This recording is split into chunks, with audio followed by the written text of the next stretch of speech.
¿Qué tal? ¿Cómo le va? Buenas tardes. Voy a estar con la doctora en un minuto, Paola García Rey. Ella es la directora adjunta de Amnistía Internacional Argentina. Ha venido aquí a la provincia en el marco de dos temas, el caso Caspalá y el caso del Jujeñazo, ¿sí? Dos temas graves, donde hay una causa judicial en ambos casos que está digamos, en marcha, y Amnistía Internacional viene a hacer su aporte en este sentido y de eso se trata la invitación, por eso quiero hablar con ella en un minuto nada más. Bueno, voy a ir un poco más rápido que lo habitual. Habló el gobernador Sadir. ¿Lo podemos escuchar?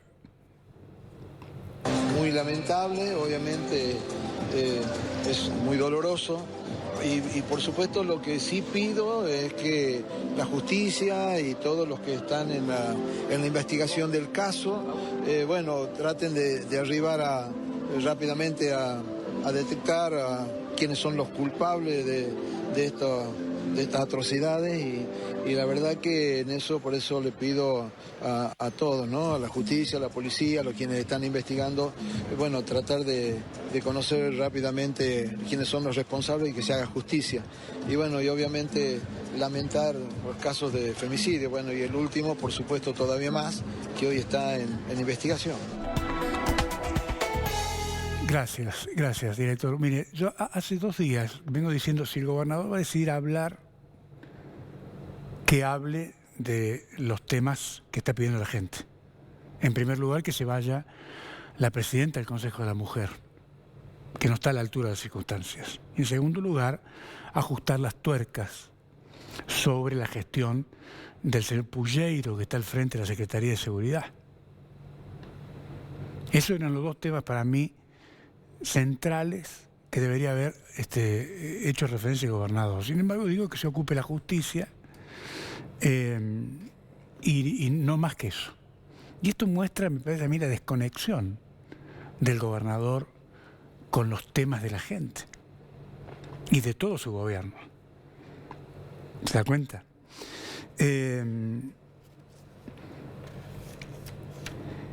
Sadir no está consustanciado, creo yo, con la problemática social y de seguridad en Jujuy.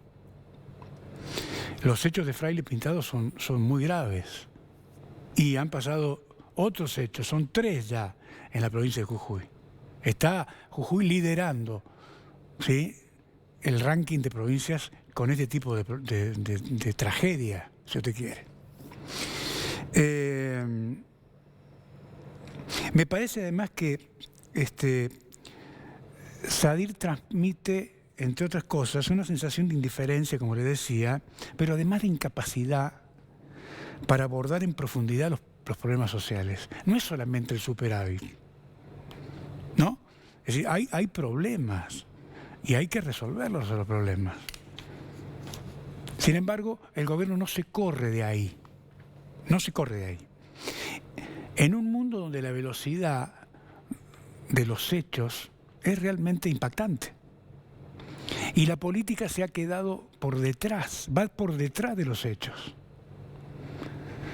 ¿Sí? De modo que así es muy difícil resolver un tema. Y como hay impotencia, viene la represión. Es decir, la gente reclamando, terminen con el narcomenudeo en Fraile. No escuchan, no responden, no van al lugar, entonces la gente se levanta y pasa lo que pasa. Entonces la reacción frente a la impotencia para no tener la solución a los problemas es la represión. Y esto fue lo que pasó anoche en Fraile Pintado, contra la gente que quiere vivir en paz. De modo que Jujuy necesita firmeza en las decisiones. Y aquí viene una pregunta y con esto quiero ir concluyendo. Cuando hablo de firmeza en las decisiones, me planteo la siguiente pregunta. ¿Sadir es un gerente o es el gobernador? Si es un gerente, tiene que consultar las decisiones que tiene que tomar. ¿Sí? Gerardo Morales, Freddy Morales. Si es un gobernador, toma la decisión pese a fulano o sultano. ¿Se da cuenta? Esto es lo que no está pasando. Y esto me hace acordar a mí, salvando las distancias naturalmente, al fenómeno de la Rúa. Y así terminó de la Rúa. Por la falta de carácter frente a un escenario nacional muy, muy complejo. Y aquí los temas se van espiralizando en la provincia de Jujuy. Y la indiferencia del gobierno genera tensión y reacción de la sociedad. Por eso la pregunta es, ¿no es cierto?, ¿qué es Sadir? ¿Es un gerente o es un gobernador? Este es el dilema que arrastra el gobernador desde que asumió el poder. Mientras tanto, la gente se muere frente a un gobierno que no reacciona, porque no hay decisión, no hay toma de decisiones. ¿Se da cuenta? Se lo dejo para que lo piense. ¿Cómo le va, doctora? Gracias por estar acá. ¿Qué tal? Muy buenas tardes, un placer. Bueno, ¿con qué se encontró cuando llegó a Jujuy? Además de las cosas lindas que se pueden ver. Hermoso, hermoso. Y la verdad, también me encontré, digamos, todo con una sociedad y un pueblo muy amoroso y muy solidario. Nosotros venimos, entre otras cosas, a presentar un informe que lanzamos a partir de la documentación de lo que ocurrió en esta provincia en el 2023, con la movilización de la sociedad frente a una propuesta constituyente que no reflejaba los intereses de determinados sectores, comunidades indígenas, quienes protegen el ambiente, quienes protegen el derecho a expresarse y a manifestarse.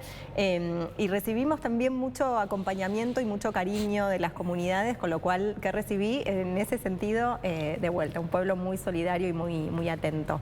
Pero sin duda, digo, la realidad de lo que sufrieron en 2023, y un poco retomando recién lo que comentabas, ¿no? El ejercicio de la represión como una respuesta del Estado frente a problemas sociales asociados a los femicidios, asociados a los derechos de los pueblos originarios, como es moneda corriente en muchos contextos para silenciar, para callar, para inhibir próximas expresiones de otras personas o colectivos o sociedades, con lo cual una alerta. Nosotros recién hablábamos también, ¿no? Jujuy de alguna manera es sintomático de lo que pasa en nuestro país. Todos los miércoles las personas jubiladas son reprimidas en la ciudad de Buenos Aires, y lo que pasa a nivel global, Amnistía Internacional es una organización que tiene presencia en más de 170 territorios alrededor del mundo, y durante estos 5 años las prioridades o la campaña más prioritaria de la organización está asociado con proteger la protesta, porque hay una intencionalidad de gobiernos con prácticas autoritarias, con una gestión en donde la censura y el silencio y el ahogamiento de los reclamos de la población por sus derechos es de alguna manera parte de vuelta sintomática de muchos de esos estados. Cuando a ustedes o a su equipo de trabajo le acercaron las dos causas, ¿no? ¿Qué diagnóstico, digo, bueno, para que se pueda entender, qué diagnósticos sacaron finalmente?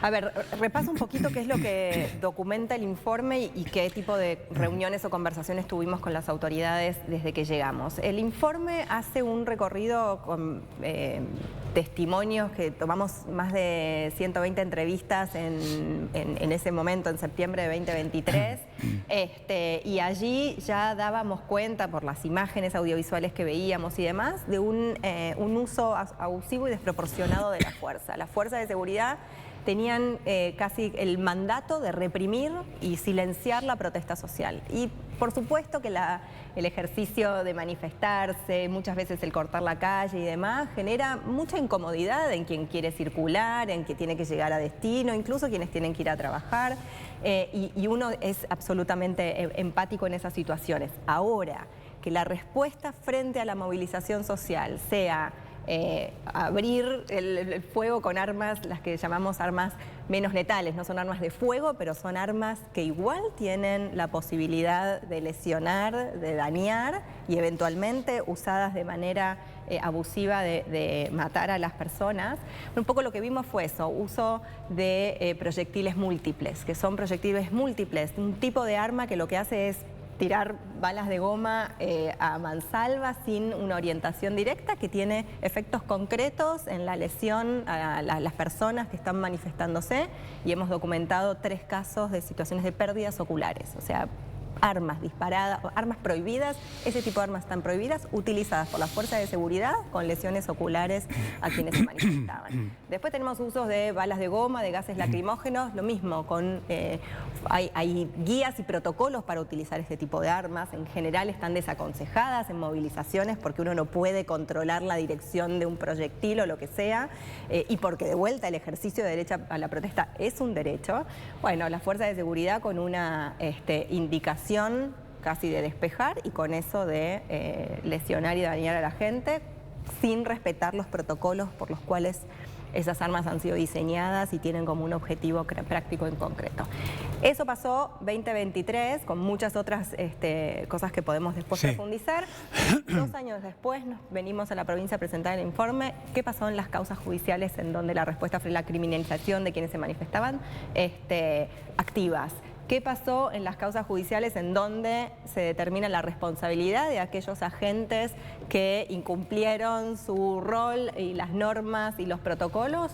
Nada, inacción absoluta, impunidad absoluta. De hecho, lamento no haber traído un informe. El informe básicamente refleja muchos de los testimonios que recibimos. No nos vamos a callar más, el silencio ya no es una opción, y la impunidad es lo que hoy, digamos, es ese... Claro, callar no es una opción. Callar no es una opción, claro. que fue parte de vuelta de los testimonios, de las comunidades, de individuos que participaron de las manifestaciones, que reclamaban genuinamente un derecho, que reclamaban que un proceso constituyente no se hiciera a puertas cerradas en 20 días, que reclamaban ser parte y consultados en los procesos de creación legislativa. Jujuy y Argentina han adherido a pactos internacionales de derechos humanos y la consulta previa es una herramienta obligatoria para este tipo de cosas.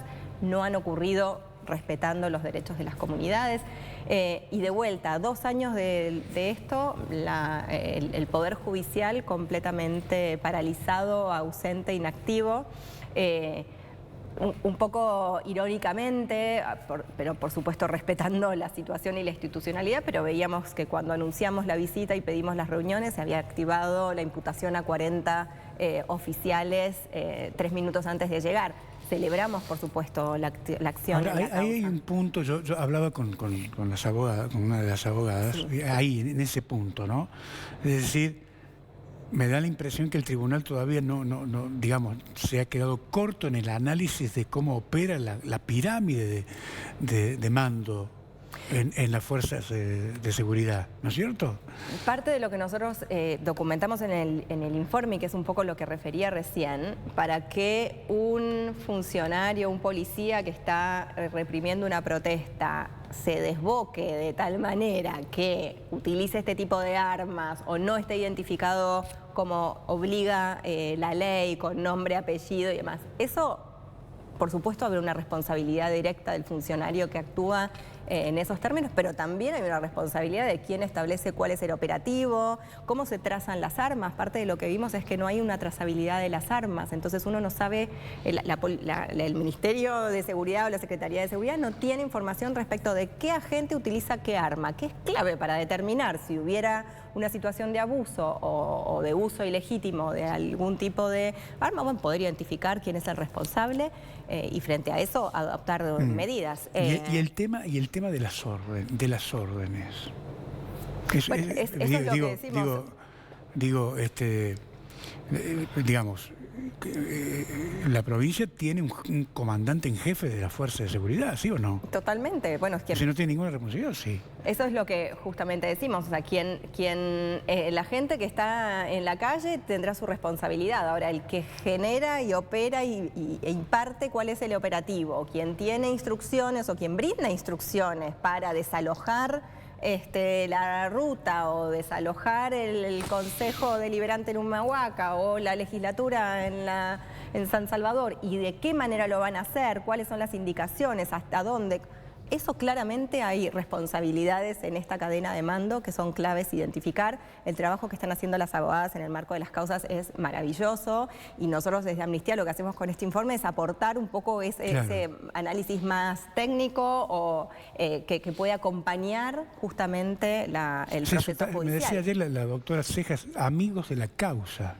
Se define Amnistía Internacional. En realidad hay un instituto que en el latín, pues ustedes saben que cuando hablamos de leyes muchas veces todavía utilizamos ese tipo de lenguaje. Hay una figura que se llama amicus curiae, que es amigo del tribunal. Amicus curiae.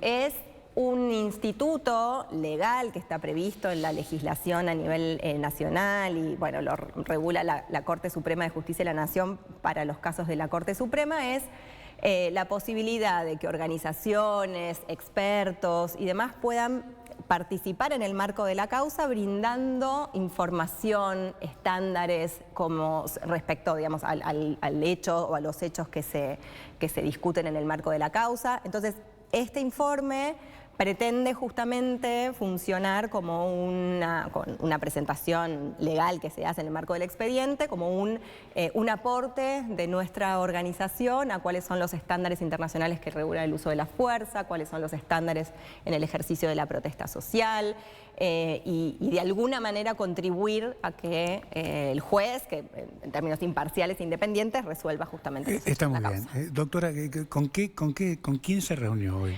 Nos reunimos en el día de ayer a la mañana con, primero, bueno, el secretario de Seguridad y su equipo, y allí tuvimos bastante receptividad en cuanto al diagnóstico aportado por Amnistía. Nosotros, nuestra intención, más allá de, por supuesto, digamos, avanzar en la justicia, que no es un rol que le corresponda al secretario ni al ministerio, lo que nos parecía importante es, bueno, cómo trabajamos para prevenir que este tipo de hechos no vuelvan a ocurrir. Y eso se trabaja instruyendo y capacitando a las fuerzas de seguridad, generando operativos respetuosos de los estándares internacionales. Entonces solicitamos que se establezcan protocolos muy claros de actuación, en donde si uno es claro con cuáles son las órdenes y bajo qué criterios deben intervenir. ¿Sí? Usted se reunió a la mañana. Nos reunimos ayer a la mañana. Y a la noche vio lo que pasó en Family. Exactamente. Quiere decir que no entendieron nada. No, ahí es cuando empezamos a disociar la receptividad de una mesa de trabajo con lo que luego ocurre en la realidad. Nosotros nos ofrecimos a brindar incluso nosotros capacitaciones a las fuerzas, a ofrecer el material que tenemos relevado sobre el tipo de armas que se pueden usar y el tipo de armas que no se pueden usar. Digo, por supuesto no son cosas que se desconozcan. Sin lugar a dudas, el secretario, que no es el secretario que estaba en funciones en el momento de la represión de 2023, tiene claro, y creo que cualquiera en el ministerio tiene claro, que las fuerzas de seguridad tienen que estar identificadas, que no puede estar alguien de civil en el marco de un operativo. Entonces, digo, son cuestiones básicas que nos parece importante reforzar. Y fuimos, honestamente, porque nuestro trabajo de eso se trata, fuimos con un espíritu muy constructivo y colaborativo de pensar cómo evitamos que este tipo de cosas vuelvan a ocurrir. Y el rol del Poder Judicial para evitar que este tipo de cosas vuelvan a ocurrir es clave también, porque la tolerancia desde las autoridades a la tolerancia judicial hace que el mensaje que se emita es de impunidad. Igual puedo seguir haciendo exactamente lo mismo, que no va a haber consecuencias. Entiendo. ¿Y en el capítulo Kaspalá? Nosotros, honestamente, no estamos trabajando en ese caso, estamos acompañando a las abogadas que hoy justamente nos dieron actualización de esta información. Básicamente es lo que está pasando también en muchos otros territorios de las comunidades indígenas. Sabemos que en este caso incluso esta comunidad tiene titulación sobre el territorio y hay una intención de expropiación a partir de, bueno, un lugar sagrado y protegido arqueológicamente. Sí. Pero esto ha sido moneda corriente también en otros casos en muchas otras provincias. Como saben, nosotros tenemos una ley, la 26160, que desde hace ya muchos años, más de 10 años, tiene como mandato hacer un relevamiento territorial y garantizar la titulación a todas las comunidades de los territorios indígenas para brindar seguridad jurídica. Y eso es un instrumento clave a la hora de proteger los derechos de las comunidades. En este caso incluso vamos un pasito más allá, porque esa titulación ya está, que en muchos casos ni siquiera ocurre que tengan la titulación de los territorios, esa titulación ya está y hoy es un pueblo que tiene que reclamar y defender y proteger ese espacio. Con lo cual, bueno, un poco nos pusimos hoy a disposición para interiorizarnos más del caso y conocer más los detalles, pero es parte del avasallamiento histórico hacia las comunidades indígenas y sus derechos que de vuelta requiere la atención. Bueno, tengo dos preguntas finales porque se me va acabando el tiempo. De acuerdo a la jurisprudencia de Amnistía, ¿no?, me imagino los casos que deben haber abordado, ¿qué nivel de incidencia tiene, ¿no es cierto?, el aporte de Amnistía Internacional en estos temas? Bueno, a ver, nosotros trabajamos de vuelta en Argentina, en Jujuy y en muchos otros territorios y lugares del mundo con distintas estrategias de incidencia a nivel internacional y hemos logrado, por ejemplo, promover la ratificación o incluso la creación de un tratado internacional sobre, sobre armas a nivel global. Hemos trabajado en casos específicos, yendo incluso al tema que mencionabas al inicio, el caso de Thelma Fardín, que logramos que la justicia brasileña, junto con la justicia de Nicaragua y junto con la justicia argentina, pudiera recibir una condena a Juan D'Artés por el abuso sufrido por Thelma, y en ese caso acompañamos y presentamos, entre otras cosas, en el marco del expediente judicial. Logramos en otros contextos, por ejemplo, la promoción de la ley de interrupción voluntaria del embarazo, o sea, no solo Amnistía, por supuesto, sino acompañando a la campaña por el aborto legal, seguro y gratuito para promover, intentamos contribuir desde nuestro lugar de trabajo para la conquista de derechos, en un contexto hoy, a nivel de vuelta nacional y global, que tenemos muchísimos desafíos. A propósito del contexto global, la pregunta sería, ¿qué está pasando con las democracias? Nos preguntamos lo mismo, exactamente. Amnistía tiene la particularidad de que a nivel global no aboga por estrictamente un solo tipo de gobierno, digo, por supuesto en el contexto de una Argentina que es un gobierno democrático, es el tipo, digamos, de institucionalidad que defendemos, pero en otros países habrá monarquías y demás, y entonces no tenemos una posición respecto de democracias como tal. Ahora, definitivamente hay algo que estamos viendo a nivel global que es la pérdida de respeto a la institucionalidad, sea en el gobierno y en la estructura, digamos, representativa que sea. Y cómo las prácticas autoritarias que las hemos visto con Orbán en Hungría, con Trump en Estados Unidos y con algunos rasgos muy preocupantes de la gestión nacional de Milei, bueno, reproducen algún tipo de recetas muy similares, ¿no? El uso de la desinformación, el ataque a periodistas, a líderes de oposición y demás, como una forma de silenciar. Las famosas fake news también, como una forma de generar un relato único y así imponer una única verdad a través de las mentiras. Perdóneme, doctora, Sí. Contra las redes. A través de las redes sociales, ¿no? ¿Qué pasan las cosas? ¿No? Pero Amnistía está pensando en algún proyecto para intervenir sobre la problemática de las redes. Mira, nosotros tenemos algunas investigaciones sobre cómo, por ejemplo, en Myanmar, Facebook ha servido como un plafón para que el gobierno avance en una campaña genocida contra la población de Rohingya. Y en Argentina, digo, con los bemoles y las diferencias de un contexto y otro, documentamos la situación en la cual las voces de las mujeres y en especial de las mujeres periodistas son silenciadas y se van apagando justamente por los niveles de hostilidad y violencia de las plataformas.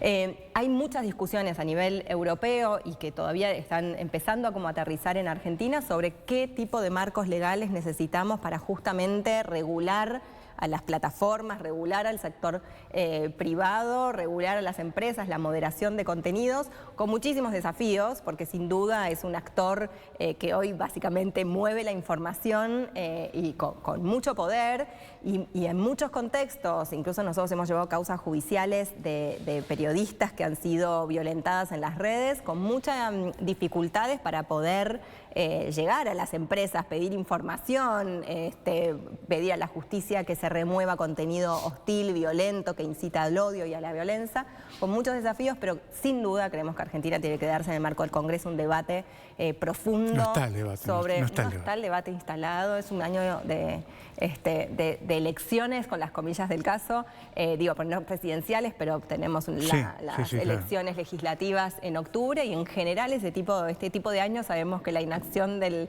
legislativo es bastante evidente, pero nosotros, junto con otras organizaciones y demás, estamos intentando impulsar debates para dar no una respuesta única, sino justamente una generación de un diálogo activo para ver cómo vamos a enfrentar este fenómeno que nos atraviesa, llegó para quedarse y sigue en expansión. Sí, claro, por supuesto.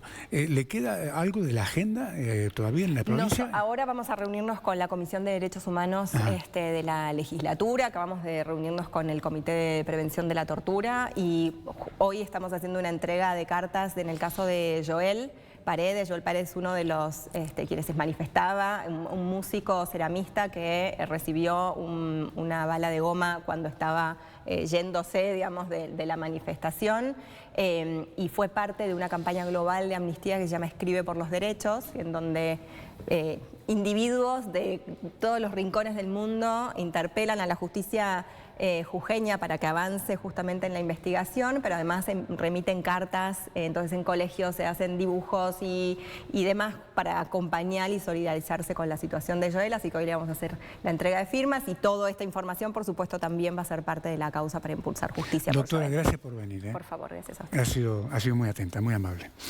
Nos reencontramos mañana. Chau.